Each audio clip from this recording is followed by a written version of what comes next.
Okay,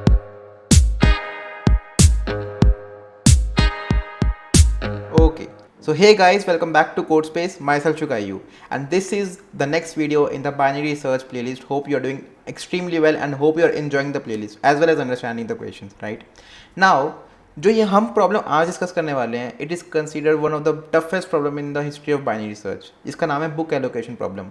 but don't worry, हम इसको बहुत इजीली हैंडल कर लेंगे. रीज़न बीइंग, हमने जो अभी तक की प्रॉब्लम डिस्कस की हैं उनको जो हम जिस अप्रोच से हमने डील किया है ना, वो इससे बहुत मेल खाती है. तो हमको समझ में आ जाएगा once we get the context of the problem कि क्वेश्चन पूछना क्या चाहता है. इसको सॉल्व करना बहुत आसान है. The main thing about binary search is उसमें समझ ही नहीं आता है कि वो हमसे पूछना क्या चाहता है. As soon as you crack it, binary search लगाना बहुत आसान होता है. नाउ द क्वेश्चन सेज कि आपके पास एक एरे है ए. ठीक है, array represents an array of books. 0th book के अंदर 12 पेज है, फर्स्ट बुक के अंदर 34 पेज है, सेकेंड बुक के अंदर 67 पेज है और थर्ड बुक के अंदर 90 पेज है. ठीक है, क्लियर. इसके साथ साथ हमको एक वेरिएबल गिवन है के, जिसके अंदर अभी वैल्यू स्टोर है 2. इसका मतलब है कि हमारे पास 2 स्टूडेंट्स हैं. Number of students. क्वेश्चन कहता है कि ये जो ऊपर एरे है ना बुक्स का, इन बुक्स को हमको इन बच्चों को डिस्ट्रीब्यूट करना है. बट उसके कुछ रूल्स हैं. रूल्स हैं ये जो यहाँ पे राइट पे मेंशन है कि एक बच्चे को एटलीस्ट एक बुक तो मिलनी ही चाहिए. ठीक है. सेकंड है कि बुक कैन बी स्प्लिटेड, मतलब कि मैं ऐसा नहीं कर सकता कि 34 पेज वाली बुक के 10 पन्ने एक को दे दूँ और बाकी 24 पन्ने किसी और को दे दूँ. ऐसा नहीं कर सकता. 34 के 34 पेजेस एक ही बच्चे के पास जाएंगे.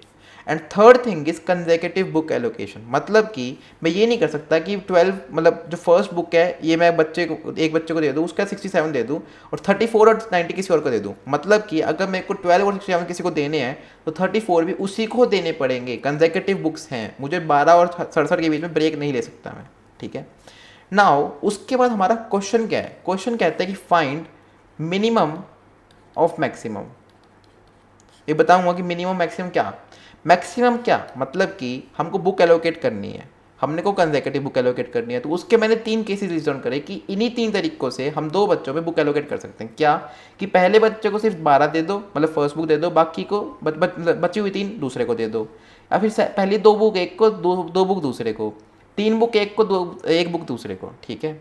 अगर मैं ऐसा करूँगा तो कॉन्फ़िगरेशन क्या बनेगी कि पहले बच्चे के पास 12 पेज आए और दूसरे के पास 191, 46, 157, 113, 90, यही कॉन्फ़िगरेशंस बनेंगी. अब मैं हर कॉन्फ़िगरेशन में निकालूँ तो इस केस में maximum number of pages any child can hold is 191. Right. 12 और 91, 191 में 191 बड़ा है तो 191 मैं नंबर ऑफ पेजेस एक बच्चे को दे रहा हूँ जो मैक्सिमम है इस कॉन्फ़िगरेशन में. Similarly here 157 and here 113. ठीक है. जो ये मैक्स है ना वो यही वैल्यूज़ हैं, 191, 157 और 113. ठीक है. और जो ये मिन है वो इन तीनों का मिनिमम है which will be equal to 113. That would be my answer. तो क्वेश्चन क्या कहता है कि हमको एक ऐसा आंसर बताना है जो किसी ऐसी कॉन्फ़िगरेशन में आए सच दैट कि जब हम बच्चों को डिस्ट्रीब्यूट करें तो maximum number of pages a person holds is minimum possible. Let me repeat, a maximum number of pages a person holds is minimum possible. Right. Question समझ में आ गया? नहीं आया तो थोड़ी सी वीडियो रिवाइंड करो, फिर से देखो, ऑब्वियसली समझ में आ जाएगा. नहीं आता, you are open to comment in the comment section, I will surely get back to you. Question समझ में आ गए. क्वेश्चन को सॉल्व कैसे करना है वो देखते हैं. इसके लिए हमको थोड़े बहुत बेस केसेस बनाने पड़ेंगे. तो बेस केस क्या बनेंगे, let's see that. So base cases, let us suppose कि हमारे एरे की लेंथ है n, स्टूडेंट्स हमारे k हैं. अब हमको मैथमेटिकली पता है कि 2 नंबर्स में तो 3 रिलेशन हो सकते हैं कि चाहे तो वो n ग्रेटर देन k हो, n इक्वल टू k हो, n लेस देन k हो. For example n greater than k है, मतलब कि मेरे पास नंबर ऑफ बुक्स जो हैं वो k से, मतलब नंबर ऑफ स्टूडेंट से बड़ी हैं, जो कि अभी हमने केस देखा. उस केस में कोई दिक्कत नहीं है. उस केस की एक डेरिवेशन है जो मैं बाद में दिखाऊंगा. पहले हम नीचे आते हैं कि n इक्वल टू k, मतलब कि हमारे पास 5 बुक्स हैं और 5 बच्चे हैं. अब इस केस में एक ही कॉन्फ़िगरेशन पॉसिबल है कि हर बच्चे को एक बुक दे दो. क्यों? क्योंकि हमारा एक रूल कहता है कि एक स्टूडेंट को एटलीस्ट 1 बुक तो चाहिए ही, क्योंकि हर स्टूडेंट को एटलीस्ट 1 बुक चाहिए और हमारे पास नंबर ऑफ स्टूडेंट्स और नंबर ऑफ बुक्स इक्वल है तो सबको एक एक ही बुक मिलेगी. उस केस में हमारा आंसर क्या होगा? ऑब्वियस ही बात है, अगर मैं बोलूँ कि हमारे पास 4 बच्चे हैं तो हमारी एक ही कॉन्फ़िगरेशन बनेगी which will be equal to 12, 34, 67, 90. एक ही कॉन्फ़िगरेशन पॉसिबल है. इसके अंदर मैक्सिमम कितना होगा? 90. हमारा आंसर क्या होगा? 90. मतलब कि जब n इक्वल टू k है, my answer will be equal to maximum of array a. ठीक है, ये हमारी फर्स्ट कंडीशन है जो हमको अच्छे से याद रखनी है। सेकंड कंडीशन है कि n लेस देन के, मतलब मेरे पास बुक्स तो 4 हैं बट वैल्यू 5 है, बच्चे 5 हैं। अब हर बच्चे को एटलीस्ट 1 तो मिल ही नहीं सकती, क्यों? क्योंकि मैं 1 2 3 4 चारों को दे भी दूँ तो एक बच्चा तो बचता ही है, उसको मैं रिटर्न कर नहीं सकता। जब भी हम रिटर्न नहीं कर सकते हो कुछ वैल्यू तो हमको -1 रिटर्न करना है, मतलब कि इस केस में एलोकेशन पॉसिबल नहीं है। तो ये 2 चीज़ें आपको याद रखनी है, ठीक है। एक और केस हो सकता है कि हमारा k इक्वल टू 1 हो। जब हमारा k इक्वल टू 1 है तो हो क्या रहा है कि हो सकता है हमारे पास 4 बुक्स हैं, बच्चा एक ही है, तो चारों की चारों बुक्स इसको मिलेंगी। इस केस में हमारा आंसर कितना होगा? सम ऑफ ए, कि सारी बुक्स को दे दो तो उसके नंबर ऑफ पेजेस हो जाएंगे sum of A. Now my answer is this the minimum value possible? Is this the minimum value possible for this case as well? जब मेरा n is greater than k, उस case में minimum value possible कितनी है? Maximum of A. Why? क्योंकि मैं एक book को एक बच्चे को दे, मतलब एक बुक, वो जो बुक है वो किसी न किसी बच्चे को तो जाएगी ही जाएगी। अब हो सकता है कि उससे ज़्यादा जाए उससे कम जाए, तो maximum of A is my answer, कि इससे ज़्यादा तो चाहिएगी, मतलब इतनी तो चाहिएगी ही चाहिएगी। So it can range from maximum of A up till, maximum कितनी हो सकती है? तो एक बच्चा उसको सारे मिल जाए तो सम ऑफ ए, सम ऑफ ए। तो हमने इस छोटे से पार्ट में ये देखा कि जब हमारी वैल्यू नॉर्मल है तो हमारा आंसर इस रेंज में लाई कर सकता है। अदरवाइज जब हमारा इक्वल वैल्यूज है तो maximum of A is my answer, जब n is less than k तब -1 इज माई आंसर, जब k इक्वल टू 1 तब sum of A is my answer, right. हमको डेरिवेशन समझ में आ चुकी है, हमको बेस किसी समझ में आ चुकी है। This is also important part. अगर ये भी समझना है तो please rewind 2 to 3 minutes before, watch it again. Otherwise please comment in the comment section, I will surely dedicate how to get it right, how to understand it, ठीक है। Now हमको ये पता चल गया कि हमारे 3 बेस केसेस क्या हैं। हमको ये पता चल गया कि हमारा आंसर नॉर्मल केसेस में कहाँ से कहाँ लाई कर सकता है। हमको मिनिमम वैल्यू निकालनी है, हमको मिनिमम वैल्यू निकालनी है। पिछले कई क्वेश्चन में हमने यही किया है, जब मिनिमम वैल्यू निकालनी हो और हमको लो और हाई पता हो तो लो से स्टार्ट करो, लो में +1 +1 +1 +1 करते रहो, जिस वैल्यू के लिए हमारा फंक्शन रिटर्न ट्रू कर दे उस वैल्यू को रिटर्न कर दो। तो यही रहेगा। तो इसका ब्रूट फोर्स अप्रोच क्या रहेगा कि एक वैल्यू लो for value ranging from maximum of A up till sum of a, if check एक फंक्शन बना लेंगे जिसके अंदर वैल्यू भेज देंगे, अगर ये रिटर्न ट्रू करता है in that case your value is your answer, ठीक है। Otherwise return -1। ये कभी चलेगा नहीं -1, क्यों? क्योंकि आप -1 वाली कंडीशन ऊपर पहले ही सोच करके खत्म हो जाओगे। Now tell me, is it any way possible to get an answer -1 in this case? क्या n ग्रेटर देन k के केस में -1 कभी भी पॉसिबल है? नहीं, क्योंकि n ग्रेटर देन k है तो कुछ ना कुछ आंसर तो पॉसिबल होगा ही ना, क्योंकि मैं सारी की सारी लास्ट वाले को एलिमिनेट कर देता हूँ, उस केस में भी कुछ ना कुछ आंसर तो बन ही रहा है। तो -1 सिर्फ और सिर्फ कब पॉसिबल है? इस केस में, right. I hope you understand it. Now इसका फ़ायदा उठाते हुए मैं क्या करूँगा, मैं बोलूँगा मेरा एरे है कुछ ऐसा, राइट, 12 34 67 90। अब हम समझ रहे हैं इम्प्लीमेंटेशन ऑफ चेक, ठीक है। हमने ऊपर आंसर निकाल लिया था 113, ठीक है। तो हम 2 वैल्यूज को ट्राई करते हैं, 113 और 90। पहले हम ट्राई करते हैं कि 90 के लिए क्या मेरा आंसर 90 के लिए ट्रू आता है कि फॉल्स आता है, ठीक है। हमने बोला कि हमारे पास 2 बच्चे, नंबर 1 एंड नंबर 2, ठीक है। हमने बोला कि हम 12 पे आए, 12 इसको लोकेट कर सकते हैं, हाँ जी कर सकते हैं। क्यों? क्योंकि 12 number of pages are less than 90, 90 is the maximum permissible value we are giving. हम बोल रहे हैं कि एक बच्चे को हम 90 से ऊपर नहीं जाने दे रहे। सोचो हम क्या बोल रहे हैं, हम बोल रहे हैं maximum number of pages a person gets, उसको मिनिमाइज करना है। पहली बात तो मिनिमाइजेशन हटाओ, maximum number of pages a person get. तो हमने बोला कि मैक्सिमम की लिमिट हम 90 पे सेट कर दे रहे हैं, मतलब कि एक बच्चे को 90 से ज़्यादा पेज तो हम नहीं दे रहे। तो हमने बोला 12 पे आओ, 12 नंबर ऑफ पेजेस आ सकते हैं 1 के पास, हाँ जी आ सकते हैं, क्योंकि 90 से कम है। फिर हमारे 34 पे 12 + 34 = 46। क्या 46 पेजेस आ सकते हैं 1 के पास? क्यों आ सकते हैं? 90 से कम है, हाँ जी बिल्कुल आ सकते हैं। हम आए 67 पे, 67 पेजेस आ सकते हैं 90 के पास? नहीं। 67 पेजेस अगर मैं 46 पे प्लस करूँगा तो वैल्यू 90 से एक्सीड कर जाएगी, तो इसको हम सेकंड को लोकेट करेंगे। 67 आ गए यहाँ पे। फिर हमारे 90 पे, क्या 90 सेकंड को ही एलोकेट कर सकते हैं? नहीं। क्यों? क्योंकि 90 + 67 इज एक्चुअली इक्वल टू 157। हमारी मैक्सिमम परमिसिबल लिमिट एक्सीड हो जाएगी। In that case we will have to get a third student, but k = 2 है, थर्ड स्टूडेंट तो पॉसिबल ही नहीं है। हम यहीं से डन कर देंगे फॉल्स, 90 के लिए वैल्यू पॉसिबल नहीं है। हमने देखा हमारा आंसर 113 है। 113 के लिए क्या होता है, लेट अस सी दैट। 113 के लिए कुछ ऐसा होगा कि हमारा फर्स्ट स्टूडेंट और सेकंड स्टूडेंट स्टार्टिंग में एम्प्टी होंगे। We will come at 12, we will see 12 is allocated. We will come at 34, 34 भी एलोकेट हो जाएगा। 67 पे आएंगे, 67 पे एलोकेट हो जाएगा, क्योंकि 12 + 34 + 67 इज एक्चुअली इक्वल टू 113, ठीक है। फिर हम 90 पे आएंगे, 90 बोलेगा कि यार मैं फर्स्ट क्लास नहीं जा सकता, मैं सेकंड क्लास चला जाता हूँ, ठीक है। उसके बाद हम यहाँ पे आ गए, ठीक है। नाउ यू कैन सी कि हमने फर्स्ट को भी एलोकेट कर दिया, सेकंड को भी एलोकेट कर दिया, and we did not exceed the number of students. अगर हमारे नंबर ऑफ स्टूडेंट्स एक्सीड नहीं हो रहे, we can say return true.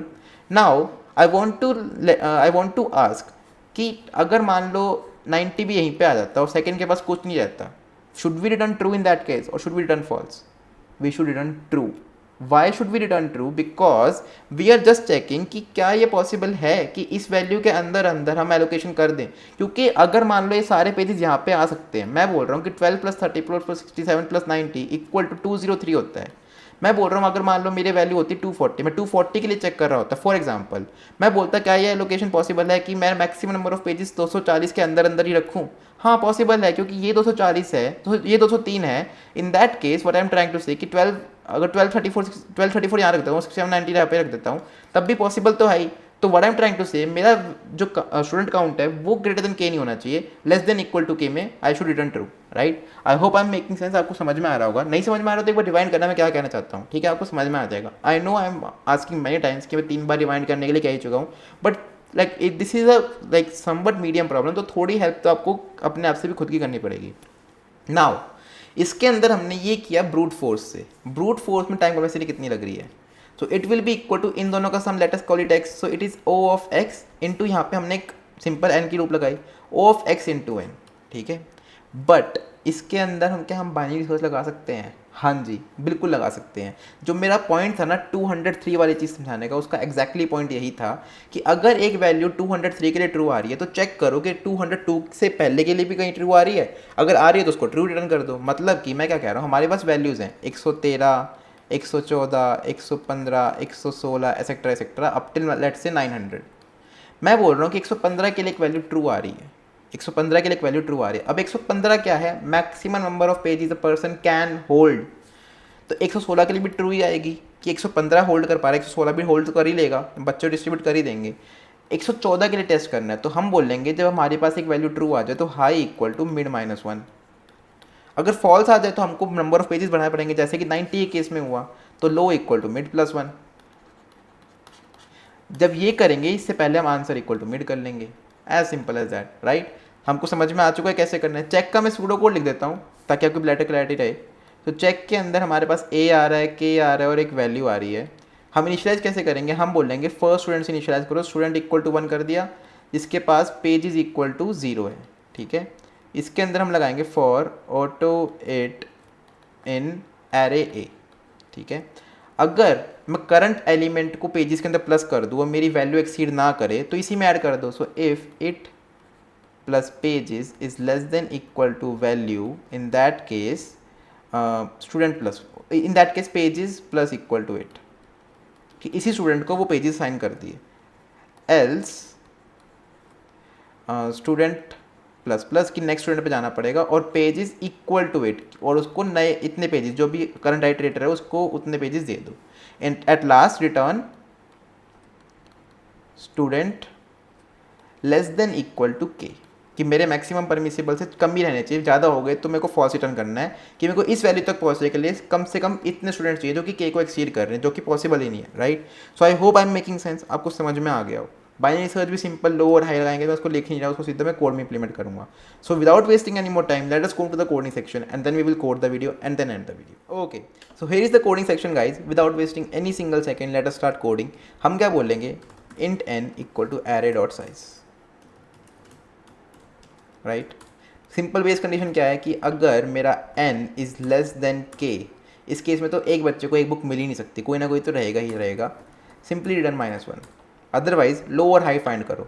So int low equal to 0, high equal to 0, answer equal to -1 initialize कर लो।